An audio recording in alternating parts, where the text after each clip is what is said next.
इस वीडियो में हम डिस्कस करेंगे कि how should we prepare the medicine for the final year MBBS prof vivas OSPEs written and clinical implement.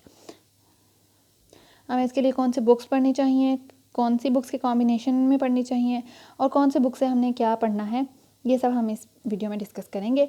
तो सबसे पहले आते हैं हमारी सबसे मशहूर ज़माना बुक डेविडसन, और इसके बारे में डिस्कस करते हैं। डेविडसन जो है वो एक बहुत ही लेंथी बुक है, लेकिन जिनको शौक़ है डेप्थ में पढ़ने का और लेकिन ये क्लिनिकली ओरिएंटेड अच्छी बुक है।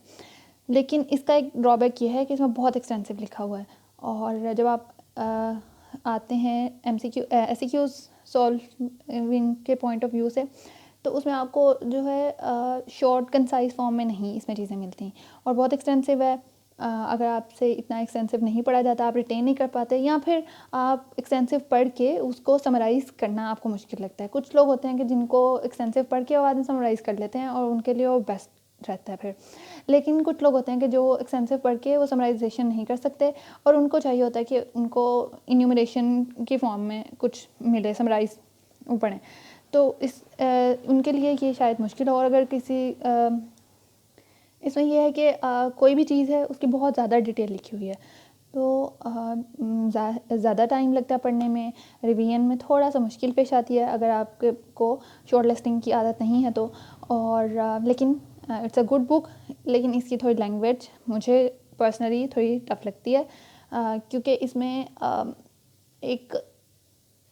चीज़ों को क्लिनिकली पॉइंट ऑफ व्यू से तो बहुत अच्छा एक्सप्लेन किया गया, लेकिन जो हमारा फॉर्मेट है SCQs का, MCQs का, हमारे एग्जामिनेशंस का, तो उसमें मुश्किल आती है।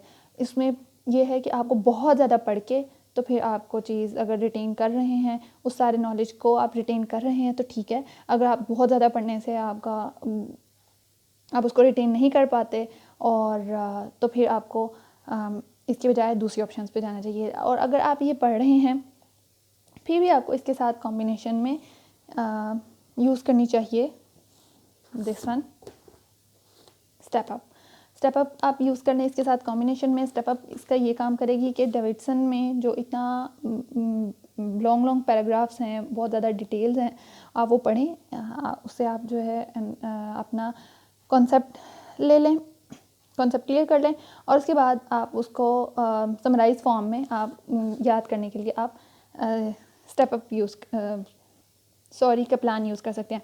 और कैप्लान को करने के लिए आपको साथ इसके लेक्चर्स भी देखें तो फिर ये मैक्सिमम बेनिफिट देती है। आप एक दफ़ा लेक्चर्स देख के उनके जो है जो उनमें है पॉइंट्स एक्स्ट्रा एडिशनल वापस पे लिख लें तो फिर ये बेस्ट है। और इसके साथ आप डेविडसन की एक अच्छी बात ये भी है कि इसमें बहुत ही अच्छे फ्लो चार्ट्स दिए गए हैं, जैसे ये आप देख सकते हैं, और डायग्राम्स में पूरा सिस्टमिकली एक डिज़ीज़ का बताया गया कि एग्जामिनेशन के ऊपर उसके डिफरेंट ऑर्गन सिस्टम्स के अंदर क्या आएंगे चेंजेस, और इसको स्कीमेटिकली इस तरह एक्सप्लेन किया गया। तो ये बहुत अच्छी चीज़ है। तो अगर आप कोई भी पढ़ रहे हैं बुक मेडिसिन की और आपने डेविडसन नहीं पढ़नी, तो भी आप उनमें से, अगर आपने डेविडसन में से कुछ भी नहीं करना तो फिर भी आप ये फ्लो चार्ट्स, ये पिक्चर्स ऐसे, और जैसे इधर भी ये दी गई हैं, साथ साथ सारा एक्सप्लेन किया है अलग से, सारा सिस्टमिकली सारा एक डिज़ीज़ को from the head to toe explain किया गया कि कहाँ कहाँ इस डिज़ीज़ के स्पेसिफिक डिज़ीज़ की वजह से पूरी बॉडी सिस्टम के अंदर कहाँ कहाँ पे क्या क्या प्रॉब्लम हो सकती हैं। तो ये बहुत अच्छे फ्लो चार्ट्स और टेबल्स वगैरह हैं। अगर आप कहीं से भी कर रहे हैं मेडिसिन और आपने डेविडसन बिल्कुल भी नहीं करनी, बहुत मुश्किल लग रही है, बहुत लंबी लग रही है, तो आप इसके फ्लो चार्ट्स, आप इसके टेबल्स और ऐसे की स्कीमेटिक डायग्राम्स ये ज़रूर कर लें। It would be very very beneficial and helpful. और द बेस्ट कॉम्बिनेशन ये है, अगर आपने डेविडसन पढ़नी है, आपको एक्सटेंसिव बुक्स पढ़ने का शौक़ है, आपको डेप्थ में जाने के चीज़ों के शौक़ है, और तो फिर आप इसको डेविडसन के साथ डेविडसन पढ़ लें। और डेविडसन के साथ लेकिन आप कॉम्बिनेशन बेस्ट है कि आप साथ इसको के प्लान भी ज़रूर पढ़ें, लेकिन बट इट्स नॉट नेसेसरी। अगर आप डेविडसन पढ़ रहे हैं, साथ आप पास्ट UHS SCQs देख रहे हैं, सिनेरियोज और MCQs, तो it would be more than enough. अगर आपने इसके साथ कॉम्बिनेशन में कुछ करना है समराइजेशन के लिए, आप इसके साथ स्टेप अप कर सकते हैं। एक बात याद रखनी है कि MCQ, ये पास MCQs और SCQs, ये दोनों चीज़ें मस्त हैं। आप कोई भी बुक पढ़ रहे हैं, आप सिर्फ के प्लान भी पढ़ रहे हैं, ठीक है, तो भी आपने साथ ये पास MCQs और SCQs ज़रूर करने हैं। इवन के अगर आपसे कुछ भी नहीं हो रहा, आपका एंड पे टाइम रह गया, आपसे सारा साल नहीं पढ़ा गया, एंड पे टाइम रह गया, या फिर आपसे ज़्यादा नहीं पढ़ा जाता, आपकी इतनी रिटेंशन पावर नहीं है, इतना फोकस नहीं कर सकते, तो भी आपने मिनिमम भी अगर कुछ करना है तो आप के प्लान यूज़ कर लें और साथ पास्ट MCQs और SCQs, तो इससे भी पासिंग वाली रेंज में आप आ जाएंगे इंशाल्लाह, और बल्कि बहुत अच्छे मार्क्स से पास हो जाएंगे। अगर आप के प्लान को लेक्चर्स के साथ इसको पूरी बुक को अच्छे से पढ़ लेते हैं, साथ आप पास MCQs और SCQs कर लेते हैं, तो it would also provide the maximum benefit, और इससे ही बहुत अच्छे मार्क्स से आप पास हो सकते हैं। अगर आपने डेविडसन पढ़ने का शौक़ है, एक्सटेंसिव पढ़ने का शौक़ है, तो आप इसको पढ़ लें, साथ पास MCQs कर लें। अगर आपको डेविडसन के साथ आप चाहते हैं कि आपने इधर से आपने कॉन्सेप्ट लिए हैं और आप बाद में समराइजेशन के लिए आपके साथ कोई हैंड बुक रखना चाहते हैं, तो आप उसके साथ के प्लान यूज़ कर सकते हैं। Now coming towards the step up, ये भी बहुत अच्छी बुक है। स्टेप अप में ये है कि इसमें समराइजेशन है, लेकिन थोड़ा सा डिटेल्ड है, एक्सप्लेनेशन है साथ, और के प्लान में ये है कि मेन पॉइंट्स होंगे, लेकिन स्टेप अप में ये है कि आपको एक जो भी कोई डिज़ीज़ है उसके बारे में डिटेल में बताया जाएगा, ठीक है। लेकिन इसका है ये है, कोई भी चीज़ है इसकी ये बहुत अच्छी बुक है, मैंने इसको पढ़ा है, ये बहुत अच्छा डिटेल में बताती है। लेकिन बस इसकी ये बात है कि बहुत ज़्यादा एक्सटेंसिव बैकग्राउंड नॉलेज ये नहीं देती, कॉन्सेप्ट्स को बहुत ज़्यादा एक्सप्लेन नहीं करती। कॉन्सेप्ट की बेसिस के ऊपर सारी एक्सप्लेनेशन होगी, सारी बनी होगी, समराइज फॉर्म में सारी चीज़ें होंगी। जैसे ये एड्रेनल इनसफिशिएंसी का देख लें, कॉजेज़ में सारी दी हैं, और क्लिनिकल फीचर्स सारे एक्सप्लेन किए हैं, GI सिम्टम्स में आगे बता दिया। लेकिन ये नहीं बताया जाएगा कि GI सिम्टम्स में ये चीज़ें आ रही है, कौन सी पीछे मैकेनिज़्म है जिनकी वजह से GI सिम्टम्स आ रही हैं, और कौन से मैकेनिज़्म है जिनसे मेंटल सिम्टम्स आ रही हैं। बस मेन चीज़ें जो है बहुत ही इंपॉर्टेंट और बहुत ही सफिशेंट जो चीज़ें हैं जो रिक्वायर्ड है मेनली, वही डिस्कस की गई हैं। और अगर आपको इसकी डिटेल जाननी है तो फिर आपको कुछ और कंसल्ट करना पड़ेगा या आपको देखना पड़ेगा। और उसके अलावा डिटेल में अगर आपने जैसे इधर के पेप्टिक अल्सर की या किसी GI रिलेटेड सिम्टम की गैस्ट्रिक आउटलेट ऑब्स्ट्रक्शन कॉम्प्लिकेशन हो रही है, तो इसमें सिर्फ गैस्ट्रिक आउटलेट ऑब्स्ट्रक्शन या फिर एक आध लाइन इसकी लिखी होगी, उसके बारे में कंसाइज करके सारे कॉन्सेप्ट को कंसाइज करके एक आध लाइन में एक्सप्लेन किया होगा। लेकिन अगर हम इसके बरक्स डेविडसन में देखें तो उसमें गैस्ट्रिक आउटलेट ऑब्स्ट्रक्शन की हेडिंग के अंदर एक पूरा पैराग्राफ आएगा कि जिसमें उन्होंने सारा एक्सप्लेन किया होगा कि गैस्ट्रिक आउटलेट ऑब्स्ट्रक्शन हो रही है तो उसके क्या रीज़न हैं, क्या पीछे हैं और क्या आगे इफ़ेक्ट आएगा, और वो सारा। तो depending on your on choice कि आप किस साइड पे जाना चाहते हैं, आपकी अटेंशन पावर, फोकसिंग एबिलिटी और रिटेंशन पावर कितनी है, आप डिफरेंट बुक्स चूज़ कर सकते हैं। इसकी बहुत इंपॉर्टेंट अच्छी बात है कि ये साइड पे क्विक हिट्स बने हैं, और इसमें जो है क्लिनिकली इंपॉर्टेंट जो चीज़ें बातें हैं और MCQs के पॉइंट ऑफ व्यू से, क्लिनिकल पॉइंट ऑफ व्यू से, वो साथ अलग से दी होती हैं, और ये बहुत बेनिफिशियल रहती हैं for the long term memorisation.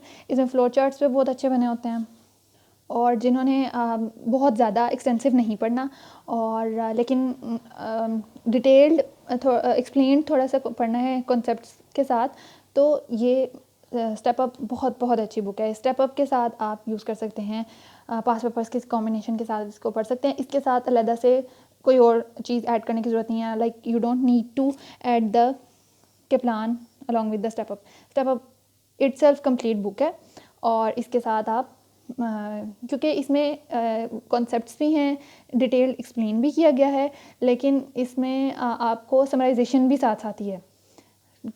Concept को समराइज़ करके समराइज फॉर्म में लिखा गया है, तो इस वजह से आपको इसके साथ कोई अलग से शॉर्ट बुक या हैंड बुक पढ़ने की ज़रूरत नहीं है। डेविडसन जो है वो एक्सटेंसिव है, उसके साथ पड़ती है ज़रूरत आपके, और सारा आप कवर भी नहीं कर सकते, उसके साथ आपको के प्लान की करने की ज़रूरत पड़ जाती है। कुछ लोग उससे ही सारा कर लेते हैं जिनकी जाहिर है रिटेंशन पावर इतनी है कि वो सारा उससे पढ़ सकते हैं, तो फिर वो उनके लिए वो मोर देन इनफ है। लेकिन जो सारा नहीं कर सकते और फिर उनको साथ के प्लान करनी पड़ती है स्टेप अप के साथ, पास पेपर्स यूज़ करें तो बेस्ट कॉम्बिनेशन बन जाता है। एक चीज़ जो मैं बताना भूल गई कि डेविडसन से साइकेट्री का पोर्शन आपको डेविडसन से करना पड़ेगा। साइकेट्री का पोर्शन ऐसा है कि जो मेडिसिन की बाकी और किसी बुक में आई डोंट थिंक सो के है। तो अब ये इनाम दानिश में है शायद, बाकी के ब्लान में भी नहीं है, स्टेप अप में भी नहीं है, और मेरे पास एक और बुक है मेडिसिन इन अ मिनट, उसमें भी नहीं है। तो जो है साइकेट्री का पोर्शन है वो डेविडसन से करें और साथ पास पेपर्स। ये मोस्ट कॉमनली यही 3 बुक्स यूज़ होती हैं, डेविडसन के प्लान और स्टेप अप। इनके मैंने आपको बता दिया कि इनके क्या प्रोज एंड कॉन्स हैं और इनकी किस कॉम्बिनेशन से इनको यूज़ करना चाहिए। अब आती है एक बुक इनाम दानिश। ये भी बहुत एक्सटेंसिव बुक है, बहुत ज़्यादा एक्सटेंसिव बुक है, लेकिन इसकी वर्डिंग मज़े की लगती है मुझे और very very very much easy to understand, और इसकी बहुत सारी खूबियाँ हैं। एक तो इसमें ये है कि इसमें आपको बेसिक से लेके शुरू करते हैं।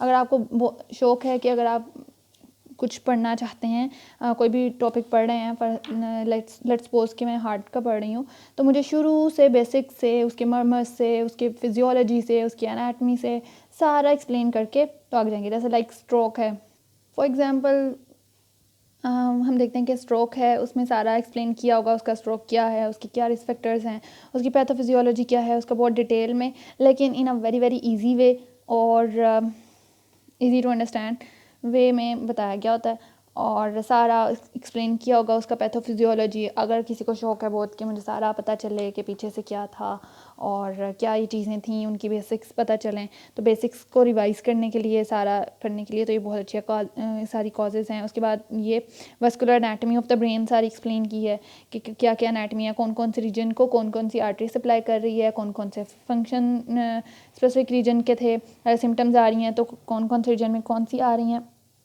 तो ये सारा अगर डिटेल में करने के लिए हो सकता है कि डिफरेंट उसके अंदर, जैसे लाइक स्टेप अप है, उसके अंदर सिंपल लिख दिया होगा कि इस वाले ब्रेन के एरिया में ये वाली सप्लाई है और ये वाला जो है उसमें आ रहा है, उसमें उसकी इनसफिशेंसी से ये वाली सिम्टम आ रही है। लेकिन इसके अंदर थोड़ा एक्सप्लेन किया होगा, अच्छा ये वाला फंक्शन, ये वाला ब्रेन का पार्ट था, उसकी ये सप्लाई थी और ये सारा फंक्शन था, और सारा फिर उसके बेसिस के ऊपर अच्छा इसमें इनसफिशेंसी होगी तो ये सारे सिस्टम्स में प्रॉब्लम हो जाएगी।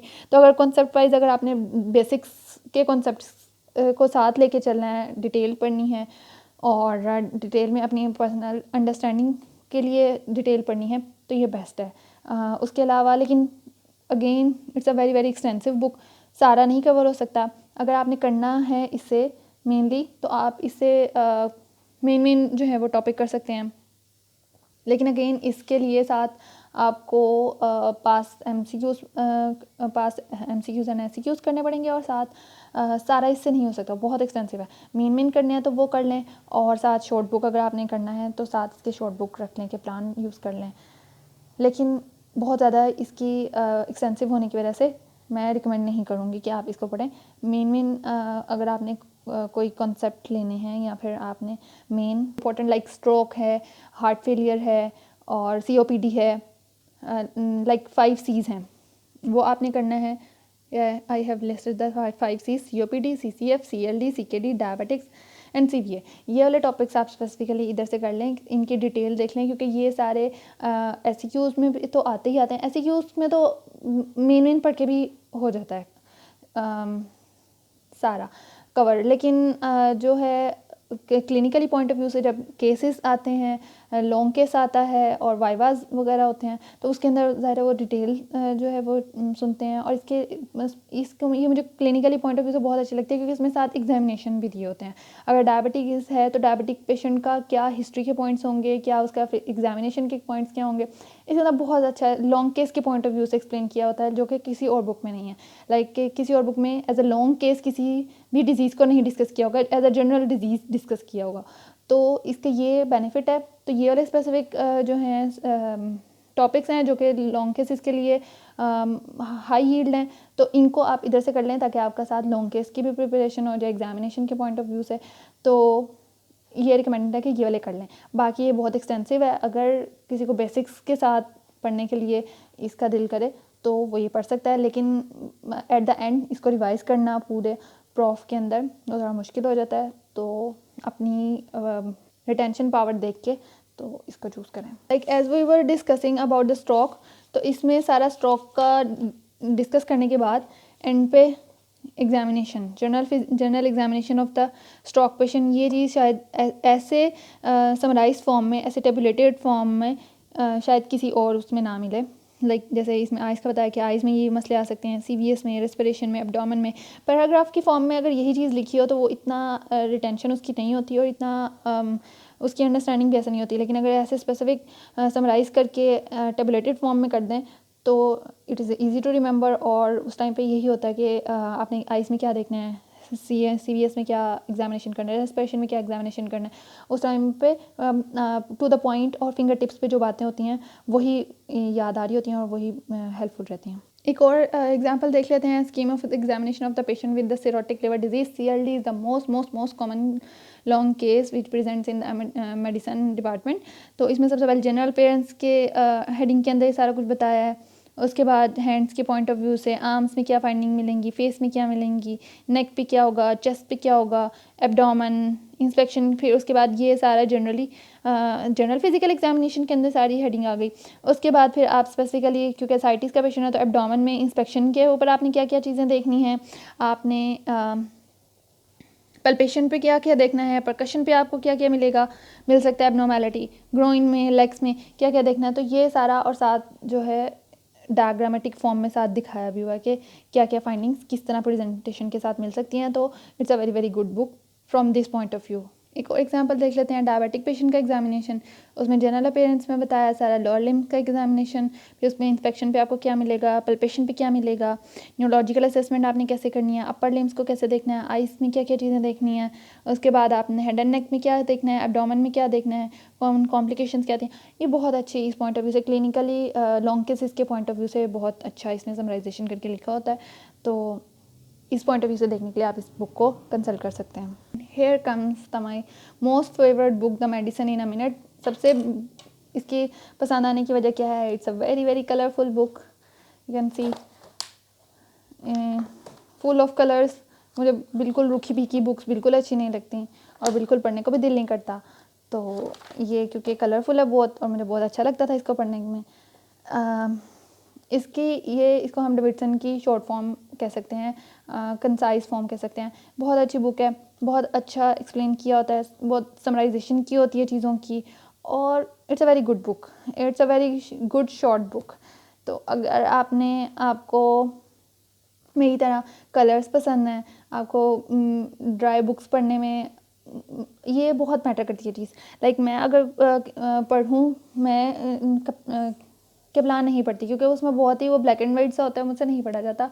और सबसे बड़ी बात है कि मेरी रिटेंशन नहीं रहती चीज़ों की, मुझे चीज़ें याद नहीं होती, उससे समझ नहीं इतनी लगती। वही बातें अगर इसमें लिखी हों, क्योंकि ये बहुत कलरफुल है, तो मुझे याद हो जाती हैं जल्दी, और मैं इंटरेस्ट भी बिल्डअप करता है, मेरा पढ़ने को दिल भी करता है। तो ये बहुत अच्छी बुक है, बहुत ही कंसाइज फॉर्म में, बहुत ही अच्छा है, और कॉन्सेप्चुअल चीज़ें लिखी होती हैं। पैथोफिजियोलॉजी जितनी रिक्वायर्ड है बस उतनी लिखी है, बहुत ज़्यादा नहीं। इन्वेस्टिगेशन भी इसके अंदर क्लिनिकल पॉइंट ऑफ व्यू से बहुत लिखी होती हैं कि अगर आयरन स्टडीज़ आपने करवा के देख ली, जैसे अगर हम फर्स्ट करें कि ये हम हेरिडिटरी की हीमोक्रोमेटोसिस का पेशेंट देख रहे हैं, तो इसमें थोड़ा सा क्लिनिकली पॉइंट ऑफ व्यू से देखने की कोशिश की जाती है कि अच्छा पेशेंट में अगर ये मसला है तो फिर हम ये करेंगे, और ये मसला तो ये। फिर उसके बाद मैनेजमेंट में पहले जनरल मैनेजमेंट और सारा बाद में specific management. You will find it interesting and good book, और पर्सनली मुझे ये बहुत पसंद है due to the many reasons, and one of them was its very colourful book. और इसमें क्लिनिकली ओरिएंटेशन के पॉइंट ऑफ व्यू से लिखा गया है, शॉर्ट है, कंसाइज है, कॉन्सेप्चुअल है, एंड क्लिनिकली ओरिएंटेशन इसके पॉइंट ऑफ व्यू से इसको देखा जा सकता है। और हैंडी है, छोटी सी है, M1 M2 दोनों इसके अंदर ही समाये हुए हैं। बाकी इतने बड़े बड़े हुजम वाली बुक्स हैं, लेकिन at the end it all depends on your own choice and your on learning strategy कि आप कौन से बुक को करना चाहते हैं। मैंने कोशिश की कि मैं सारों का थोड़ा सा अपनी अंडरस्टैंडिंग के अकॉर्डिंगली सारों का शॉर्ट व्यू दे दूँ अपने एक्सपीरियंस के पॉइंट ऑफ व्यू से कि कौन से बुक से क्या चीज़ पढ़ें तो मैक्सिमम बेनिफिट रहता है, कौन से बुक में कौन सी चीज़ अच्छी लिखी हुई है और कौन सी बुक किस कैटेगरी में आती है। मतलब कौन सी बुक है कि आप एक्सटेंसिव पढ़ना चाहते हैं, डिटेल पढ़ना चाहते हैं, कॉन्सेप्चुअल पढ़ना चाहते हैं तो आप वो करें। आप कॉन्सेप्चुअल लेकिन शॉर्ट पढ़ना चाहते हैं तो आप ये पढ़ लें। और अगर आपने पासिंग सिर्फ में जाना है और लेकिन विद अ गुड मार्क्स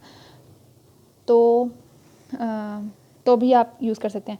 तो मिनिमम ये है कि आप अगर आप मिनिमम करना चाहते हैं तो आप ये मेडिसिन इन अ मिनट वाली के साथ आप यूज़ कर सकते हैं। पास papers SEQs and MCQs both, these are must with each and every book you used or with each or every combination you used. इनाम दानिश एज अ होल बुक मैं रिकमेंड नहीं करूँगी, लेकिन जो 5 C's हैं वो इधर से देख लें। क्लिनिकली पॉइंट ऑफ व्यू से, लॉन्ग केस के पॉइंट ऑफ व्यू से बहुत अच्छे हैं इसके अंदर लिखे हुए। और SITs का एक टेस्ट है जो कि अब वैसे डिमिनिश अब वो नहीं करवाया जाता लेकिन इसके अंदर मेंशन्ड है। और इस दफ़ा हमारे वाइवास में एग्जामिनर ने वो पूछा था कि और shifting dullness and fluid thrill के अलावा और कौन सा टेस्ट है कि जो SITs के लिए किया जाए, तो वो इनाम दानिश के अंदर लिखा हुआ है। और दूसरी बुक में आई डोंट थिंक सो किसी और में है। और अगर आपने बहुत ज़्यादा डिटेल पढ़ना है, एक्सटेंसिव पढ़ना है तो उसके लिए you can go with the Davidson. और उसके साथ आप डेविडसन सिर्फ अकेली पढ़ लें, सारी पढ़नी है तो डेविडसन के साथ आप कॉम्बिनेशन में पढ़ लें के प्लान यूज़ कर सकते हैं, साथ MCQs। So I hope you find it beneficial and best of luck.